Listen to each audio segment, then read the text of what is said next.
Hello বন্ধুরা, সবাইকে স্বাগত জানিয়ে আমি অপর্ণা আজকের ভিডিওটি শুরু করছি। আজকে একটি গুরুত্বপূর্ণ টিপস নিয়ে আলোচনা করব, যেটি হচ্ছে আমি অনেক সময় কিন্তু আপনাদের দেখাই ডাল থেকে কিভাবে চারা তৈরি করবেন।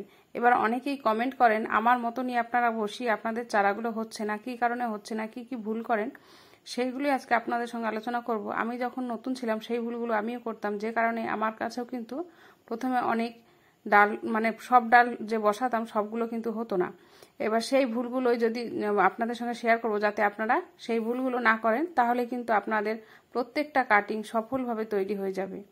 আর আমি যেভাবে করছি খুবই সহজভাবে, একটি টাকাও খরচ না করে আপনারাও অনেক রকমের গাছ রাস্তা থেকে তুলে কিংবা কারোর বাড়ি থেকে একটা ডাল নিয়ে সেখান থেকে কিন্তু সহজে এরকম প্রচুর চারা তৈরি করে আপনার বাগানে কিন্তু একটি চারাও আপনার কিনতে হবে না। দেখুন, আমি প্রত্যেকটা চারা কিন্তু আপনাদের দেখিয়ে দিলাম। এইগুলো কিন্তু আমার নিজের হাতেই তৈরি করা। আর এখানে দেখুন আমি সমস্ত কাটিং বসাই। এবার কি কি ভুলগুলো আপনারা করেন সেটা হচ্ছে প্রথমেই দেখাই। প্রথমেই যখন আপনারা একটি চারা যে চারাটি, এখানে যতগুলো চারা আছে সমস্তগুলো কিন্তু কবে বসিয়েছি আমার নিজেরই মনে নেই। আর প্রথম হয় কি, প্রথম যে ভুলটা আমরা করি, একটা চারা যদি আমরা লাগিয়ে শুধু আমাদের সেদিকেই মন থাকে আর সেটাকে শুধু বারবার তুলে দেখি, আর এমনভাবে তুলে দেখি নাড়াচাড়া লেগে যায়, যে কারণে নাড়াচাড়া লাগে কিংবা আমরা তুলেই দেখি। আর যে ডালটা আপনি চারা বসিয়েছেন, কাটিং বসিয়েছেন, সেটা যদি আপনি বারবার তুলে দেখেন কিংবা নাড়াচাড়া লেগে যায়, সেটা কিন্তু আপনার সফল হবে না। এটা হচ্ছে আমরা প্রথম ভুলটা করি।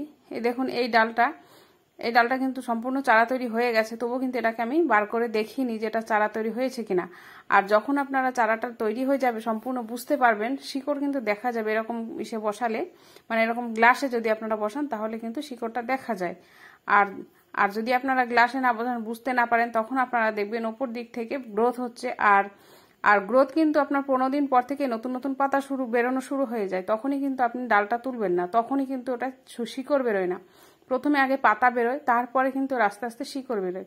আর সেটা আপনারা প্রায় 1.5 মাস পরে তুলবেন। যখনই একটা কাটিং বসাবেন, কাটিং কিন্তু 15 দিন পর থেকেই আপনার বোঝা যাবে যে কাটিংটা বাঁচবে, নতুন নতুন পাতা বেরোবে, সব বেরোবে, কিন্তু সেটাকে কিন্তু তখনই তুলে ফেললে সেই চারাটা আপনারা বাঁচাতে পারবেন না। অন্তত 1.5 মাস টাইম লাগে একটা চারা, একটি ডাল থেকে সুন্দরভাবে চারা তৈরি হতে। আর কি ভুল আমরা করি, যেটা হচ্ছে দ্বিতীয় ভুলটা হচ্ছে আমাদের পাতা একটু বেরোলেই কিন্তু আমরা চারাটা তুলে ফেলি, সেটা কিন্তু করা যাবে না। আর যেটা করি সেটা হচ্ছে একটা কাটিং বসিয়ে আমরা কিন্তু প্রথমেই একদম সারাদিন রোদ্দুর পায় এমন জায়গায় রেখে দিই, যেখানে সারাদিন রোদ্দুর পায় ফাঁকা ছাদে রেখে দিই। সেটা কি হয়, একটা ডাল আপনারা কাটলেন, একটা গাছ থেকে কেটে ফেলেন, সেটা কিন্তু একটা শক পায় ডাল কেটে ফেলার পরে। এবার সেটা আপনি সরাসরি রোদ্দুরে রেখে দিলে সেটা কি হবে, আস্তে আস্তে শুকিয়ে যাবে। আর যখনই আপনারা ডালটা বসাবেন, আস্তে আস্তে সেটা শুকানো শুরু করবে। দেখুন, এটা আমি কিছুদিন আগে বসিয়েছি, এটা সবে নতুন নতুন শুট বেরোনো শুরু করে দিয়েছে। এটা এরপরে আমি সকালের দিকে রোদ্দুর পাই এমন জায়গায় রাখবো। প্রথমে একদম সম্পূর্ণ ছায়াতে রাখবেন অন্তত 4-5 দিন, তারপরে আপনারা সকালের দিকে একদম সারাদিন রোদ্দুর পায় এমন জায়গায় কিন্তু কাটিং চারা যেটা তৈরি করবেন সেটা কিন্তু কখনোই বসানো যায় না। একদম সম্পূর্ণ পরিপূর্ণ চারা হয়ে যাবার পরেই আপনাদের কিন্তু সেটা সারাদিনের রোদ্দুর পায় এমন জায়গায় বসাবেন। আর যেটা হচ্ছে ডাল সিলেক্ট হচ্ছে আপনাদের যে প্রথম ধাপ, সেটা হচ্ছে ডাল সিলেক্ট। আপনারা কেমন ডাল সিলেক্ট করবেন, যে গাছ থেকে আপনারা ডালটা নেবেন সেই গাছের ডাল সব সময় খেয়াল রাখবেন নিরোগ হতে হবে। নিরোগ কোনো রকম রোগ লাগা নেই, কোনো রকম পোকামাকড় লাগা নেই, একটা সুস্থ সবল ডাল নিতে হবে। না হলে কিন্তু আপনার কাটিংটা সফলভাবে তৈরি হবে না। আপনি একটা রোগগ্রস্ত ডাল নিলেন, তাতে পোকা লাগা আছে, তার রস কিন্তু শুষে নেবে, সেটা সুস্থ নয়, সেখান থেকে আপনি চারা তৈরি করতে পারবেন না। আর যখন আপনারা ডালটা কাটবেন, তখন আপনাদের প্রথম মনে রাখতে হবে নিচের দিক কোনটা, উপর দিক কোনটা। আপনারা কাটার সময় এমন উল্টোপাল্টাভাবে কাটলেন, নিচ আর উপর মনে থাকলো না, তখন আপনাদের যদি উল্টো দিকটা ওপর দিকটা লাগিয়ে দেন, তাহলে কিন্তু সেটা থেকে চারা হবে না। আর সবসময় ম্যাচুরের ডাল, ব্রাউন কালারের ডাল নেওয়ার চেষ্টা করবেন। আর আমি দেখুন এখানে রুটিন হরমোন হিসাবে সবসময় অ্যালোভেরা জেলই ব্যবহার করি।